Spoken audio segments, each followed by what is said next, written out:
Good evening, afternoon, night, morning, whenever you find a way to watch this podcast. It's me, Omar Rashan Borja, the Burger Popper. And I'm here on a Tuesday night just to talk ball in the off season. I mean, we're in the slow drudge of the off season. Even though it's March Madness, we still want to talk about football. That just shows the state of college athletics right now and the state of this country, from a sports perspective. But joining me is an old friend, a longtime friend of the podcast, a frequent friend of the podcast, Bobby from the TNT College Football podcast. Bobby, thanks again for joining, especially later on a Tuesday night. Thank you. Thank you for having me, Omar. As always, it's a pleasure to be with you. Uh, Always excited to talk ball with you. Yeah, I mean, the pleasure is mine too, and I'm excited for your previews coming up. Like it's that time of the year.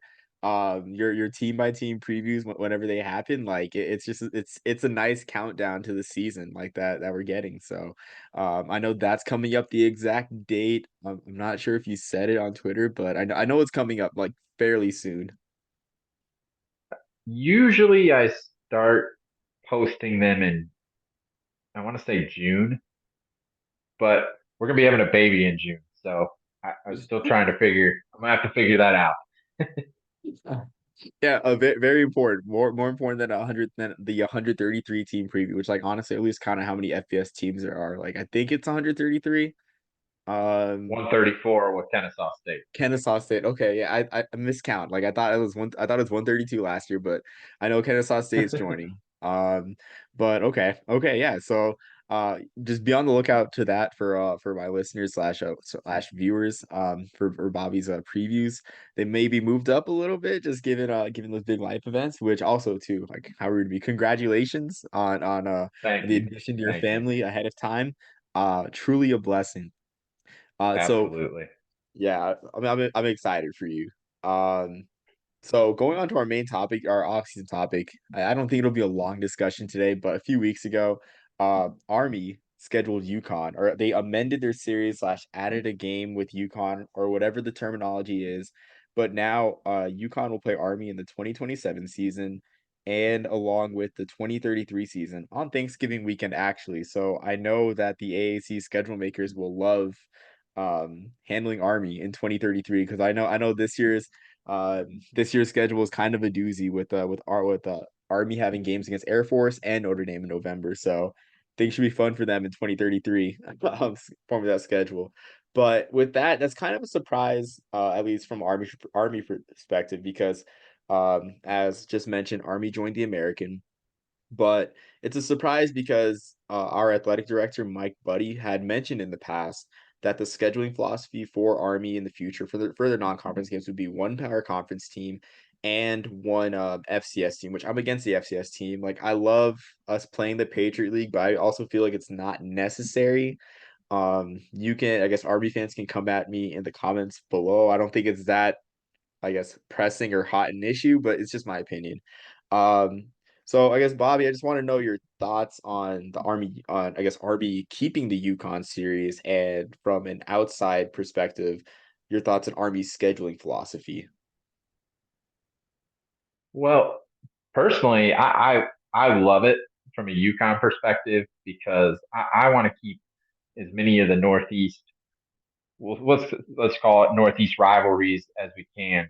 I think it's important for Northeast football and for everyone involved. You mentioned the scheduling time frame. It is a little. I don't want. It's not odd, but it's just kind of weird a little bit. Because like you said, Army's philosophy that they've been talking about. And my hope with that is maybe they're thinking that UConn's going to be a part of that Power Four, which of course we'll see down the road. I mean, we can you could talk about the ACC and what's going to happen there for days, and but we're not here to talk about that. But I think it only makes sense for both sides, Army and UConn, to try and continue this. It's a series that's been very pretty competitive, honestly. I mean, uh, UConn has won every game in Connecticut, as you would expect, but they're 5-4 in the series, so they've struggled honestly in the series outside of Connecticut. Looking at the breakdown of where the games have been played, Most of them were, of course, at Army, but I want to say there was a neutral site game in New York City, I believe, in there. I don't know. I'm not as well versed in the historical aspect of the rivalry, but just looking at that in particular, let's schedule all the games in Connecticut, and then we'll be good.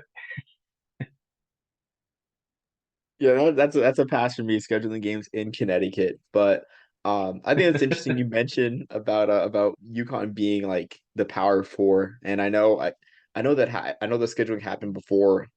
I guess all the talks started heating up. I mean, I guess the ACC talks were heating up, but I feel like it's a bygone conclusion that UConn, USF, and maybe some others, maybe Memphis, will end up in the ACC at some point. I feel like it's a bygone conclusion.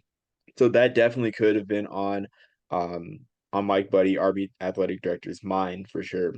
I also think too something that I wonder factored into it is UConn's past in the Big East because for me, I know we talked a little bit before about the Big East before we went live. As an Army fan, like I always dreamed like what if Army was in the Big East? Like what if we were good enough to be in the Big East? And then as a kid, early on when I was an Army fan, I think it was like '06, '05 or '06 where it's like UConn blew out Army one year by like 40 points and then the next year they beat him by like a couple touchdowns or a couple years later. But it's like that feeling, I guess, to see the trajectory of the Army program where they're able to compete on a regular basis with a Big East school that they could hardly share the field with in the early to mid 2000s. It's just great to see it, and I love to see Army aligning themselves in some way with former Big East schools, because end of the day, Army is a school located in New York, like they are, you know, a national brand, but they are located in New York. They are part of the Northeast football scene. So the games with Temple, look forward to them, even though Temple had our dinner for many years when I was a kid, surprisingly. And then the USF games too, USF being a former Big East member, of course, famously number two in the AP polls in 2007. And then even down the line, like Army has a game against Cincinnati, a pandemic payback game where I mean, Army had the weirdest schedule in 2020, and Cincinnati was somehow on it. Like they owe us a trip back to Mikey Stadium, another a team that was the class of the Big East for many years when they were in it. So, I love these games. I mean, I'm willing to eschew playing a Power Five team, if it means we're playing like a team like UConn with a past like that, and with you know the regional, I guess proximity. Absolutely. And to be honest, I mean, the last time we played you guys, we were bowl eligible, and you kicked our tails. I mean, you guys beat us handily too. It wasn't even a debate. I mean, you guys controlled the game and did everything you guys wanted to do in that game. You were able to do and handled it. So from that perspective, I mean, I would think that obviously it's down the road, and the guys that are going to be on the team and it's 2027. Uh, Odds are none of them will have been on the team the last time that UConn and Army have played, but hopefully there's some people there to remind them, like, hey, the last time we played these guys, they beat us pretty good. And I was surprised by that 2022 game, to be honest. I remember honestly Mm-hmm. like opting to not watch it because Army had hurt me so much the previous week when in the loss to Troy that you know prevented us from being bowl eligible. So I remember not even watching it, just being surprised. I'm like, this is a bowl eligible team. We're probably not even going to beat them, and then you know we ended up beating them on senior day. I mean, I guess magical things happen on Army senior days because I can't remember the last time we lost a senior day game. Uh, I'd have to think. Yeah, I honestly cannot remember even going back to like when I was there. Like I can't remember last time Army lost a senior day game, which I mean, I guess the magic continues. But yeah, like I mean, I'm excited for this series, honestly. And I think I want to just point out too, I guess, just looking at other Army fans, one of the big things that I guess a lot of Army fans might oppose the move to schedule UConn, knowing what they know about the scheduling philosophy. Because one of the biggest downsides that a lot of Army fans mentioned was, you know, oh, we're not going to play Wake Forest, we're not going to have room for you know Boston College or Syracuse on the schedule, and it's like years like last year, they're an anomaly where we played I think three Power Five teams, Boston College, Syracuse, and LSU, where we played three Power Five teams that's an anomaly. Like that stuff just doesn't happen. Like and in these days too, it's like I'm beginning to be more, and I guess this is my mini rant time. I'm beginning to be more, I guess, disgusted with the Power Five. So much so to the point where it's like, if we play them and beat them, like, who cares? Like this, like the way the sport's going, it's like it's why would we want to associate with these Power Five schools and all the greed? Which I'm sorry, that may have seemed like a little bit deep for the moment, but no, it's just kind of how I feel. I mean, I don't blame you because we've been left.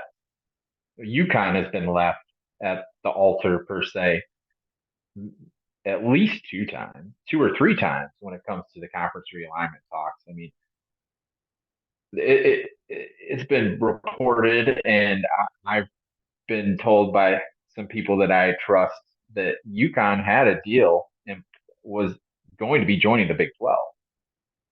Then the Pac-12 fell apart, and I can't fault the Big 12 for doing what they did. But again, I understand. Like I said, I understand what you're saying because like we've been left out as well from that perspective. I think eventually we're going to get in, but it, it's we're almost going to get in just because this is going to sound bad, but because we are the leftovers per se, and you don't want to look at it that way, but obviously we have to prove ourselves as a football program. And I think with the leadership that we have, I shouldn't say I think I know with the leadership that we have with Coach Mora and AD Dave Benedict that we have the right people in place to get us to where we want to be, and they're not going to settle for anything less than what they expect and what they think that we deserve. So I'm all on board with that. But again, like I said, I agree with you just because we've kind of been there too. Yeah, I mean, she made my words are too strong. I mean, it's cool. I guess I have one caveat. If we play a Power Five team in a bowl game, like, it's cool. But like randomly scheduled non-conference game, like I honestly could not care less. Which like, um, with the LSU game this year, I guess that I mean I saw that I'm like, yeah, that's cool, like Death Valley. And this is a whole nother I know you went to Death Valley, but like and I know you love the experience, but for me, like I'm huge on history and it's like I look at the old pictures, I was like, I guess in like making, I guess, my decision to go whether to pursue going to the game or not, before I guess the Army made the choice for me. I looked at the old Tiger Stadium structure and I'm like, man, like you can't even tell that the stadium was like old back in the days. But I mean, I'm sorry, I'm just ranting about different things. I mean, I like Power Five games are cool, but I feel like for a program like Army, like doesn't really mean as much unless it's in a bowl game, to be honest with you. So Well, and I think from you guys' perspective too, I mean, playing somebody like LSU, like you said, I mean, you have no history with them. And I think Army in particular, their schedule for the most part is usually historical background. Like you're playing Notre Dame, or obviously you're always playing Air Force and Navy from a non-conference perspective. So then I think you guys playing the Patriot League. I know you're not a fan of that, but at least there's that history. But from a Power Five perspective, I totally get it. I mean, it's not like you're going to play Notre Dame every year. I mean, so it's it would be finding that team or a couple teams that you guys have a history with, and I think for you guys, it just works out better for you. And then from UConn's perspective, when it comes to that, we have some games coming up. Like in 2025, we go to Ohio State. Um, in a few years, we're doing home and homes with North Carolina, Ole Miss. There's actually one year, I think it's 2027, where we're going to have Ole Miss and North Carolina at the rent, which is incredible, honestly. So we played at Michigan recently, and we played against them in the past. But so we're kind of in that same boat too, where we not this year per se. We're not playing a huge like a money game this season, but in the past couple years, we've at least played one game against somebody. Last year we played at Tennessee. The year before we played at Michigan. So we're both kind of in the same boat when it comes to that. Yeah, I mean, you mentioned like the game against Tennessee, you mentioned like the game against Ohio State, and I think to myself, like, judging from like both of our fan bases, like how many Army fans, I guess, how many Army fans like truly, I guess, have those type of venues like marked as like bucket list venues? Like, because for me, it's like I feel like Army fans, and it's like through no fault of their own, are kind of like I would say like kind of desensitized towards like the other like college football's like great venues because you have Army Navy every year. Like I guess that's as I guess big game venues. Like that's as big as it gets, Army Navy every year. And it's like these games like they feel random, I guess at most. So it's like long story short, I have no problem with seeing Army play UConn a couple years, even Buffalo too. The Buffalo ones interesting. I mean, for sure. I mean, I like that Buffalo's pursuing that regional rivalry with us in 2037 and 2038, 13 and 14 years down the road. Um, but yeah, like I appreciate it because for me, like my opinion against like I guess I look at the benefits of being an independent compared to being a benefits of being um, in the American. And if the one thing we lose is Power Five games, and I guess we better be making a lot of military and Fenway Bowls. Then I guess if that's the problem that we have as a fan base, or ESPN will take care of us. To be honest, like ESPN will definitely Right. take care of us. Like 2021, that Army team would have been. I'd have to say that Army team would not be able. I don't think they'd be able to be on the same field as like the 2017 or 2018 Army teams. Well, not be on the same field. I'm sorry. They'd probably lose to those 2017 and 2018 Army teams, but ESPN still hooked it up and gave us Missouri. So, I mean, ESPN's got our back to all the fans that want Power Five or Power Four games. Well, we play Buffalo this year. We have a series set up with them as well. But when you said those dates, 2037 and 2038, it just makes me think like my son is 6 and my son could play in that game. So I understand that you have to schedule these games so far in advance, but it just you see it on paper and I like just think about it. I'm like, that's kind of crazy, like just to see the scheduling aspect, but I get it. And like you said, I mean, you guys are in a spot where historically you guys and your name obviously has weight. So ESPN, it makes sense for them to want to hook you guys up, let's say in a good bowl game against somebody, just because one, you guys will travel for sure, and it just when when you turn on a game and you see Army playing whoever, if it's not your school, like if Army's not playing UConn, I'm going to cheer for Army just because I think it's the only right thing to do as an American. I feel like.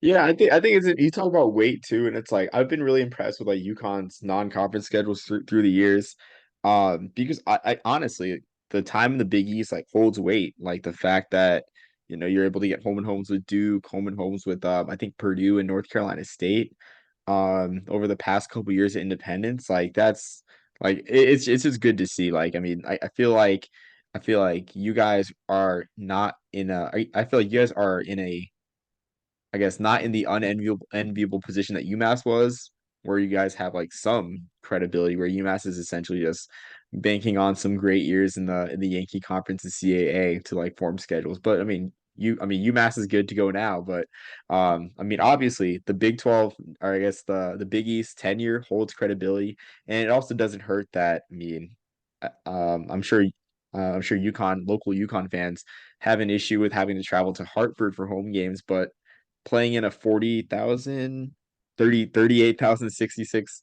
seat stadium in East Hartford, like I'm sure a lot of fans like or a lot of programs or Power Five programs don't have an objection to that. So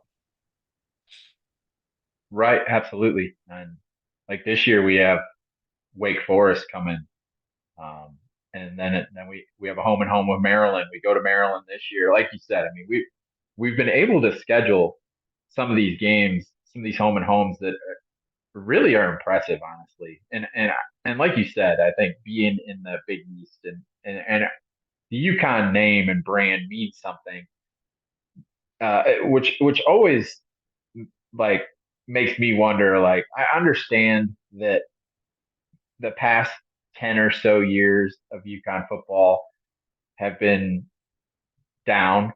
I mean, just to put it nicely, I guess you could say.